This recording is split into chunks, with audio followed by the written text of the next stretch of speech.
de l'axe, revenez lentement. 116 le cap. Dernier guidage avant l'appontage sur le Charles de Gaulle.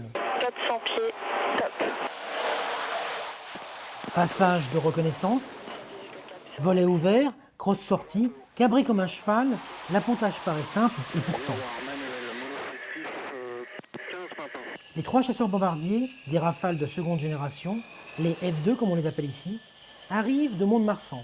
Après 2 ravitaillements en vol, ils viennent de parcourir en 7 heures près de 6000 km.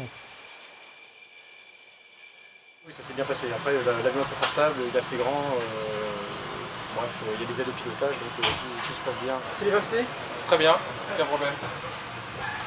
Pas trop pénible? Non, non. On n'en saura pas plus avant le débriefing. Le groupe aéronaval actuellement en océan Indien permet au F2 une phase supplémentaire d'expérimentation. Son système de combat présente une véritable avancée technologique.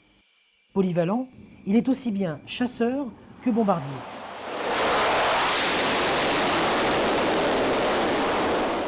Dans le dédale des coursives du Charles de Gaulle, le commandant nous mène dans une zone sensible, le plus vaste local du porte-avions, un hangar de 140 mètres.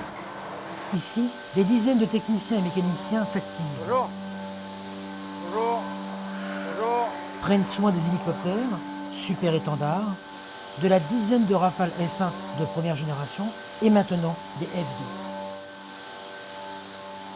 On va de la mise au point jusqu'au départ en mission. Donc tous les pilotes qui sont avec moi au détachement, tous les techniciens, en fait, on fait la mise au point de cet armement nouveau en expérimentation et on risque de partir sur le territoire avec cette capacité nouvelle.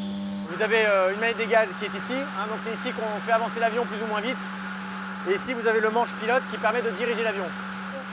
Sur ces manches, en fait, vous avez 37 boutons donc, qui servent à préparer le système d'armement. Quand vous êtes au sol, vous êtes comme ça. Quand vous décollez, vous êtes comme ça. Et puis, il y a la post-combustion. Quand on veut aller très très vite, on crante comme ça. Là, ça accélère grand patin. Le pendant de ça, c'est ce qui permet de diriger l'avion. Donc là, je tire sur le manche, ça monte. Je pousse, ça descend. Gauche, droite. C'est ce qui nous permet de gérer le système de combat. En fait, on aura ce que le radar voit, par exemple, va être représenté là-dedans. Mais ce n'est pas un jeu vidéo. L'offensive de printemps des talibans est annoncée. Chasseurs, bombardiers, de nouvelles ou d'anciennes générations, le groupe aéronaval est en opération de soutien des troupes au sol.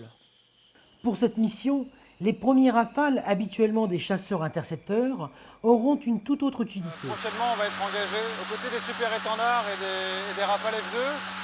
On va leur servir de ravitailleurs pour qu'ils puissent assurer leur mission au-dessus du territoire. Ce n'est pas simplement une promenade de santé au-dessus de l'Afghanistan, ce sont des avions qui vont éventuellement apporter la mort pour des gens, des rebelles qui ne veulent pas se conformer à la demande de la communauté internationale.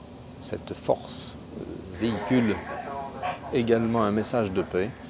Lorsque nous travaillons avec nos partenaires sur les rives de l'océan Indien, nous leur montrons souvent une puissance maîtrisée. Et cette puissance maîtrisée, c'est un message de paix.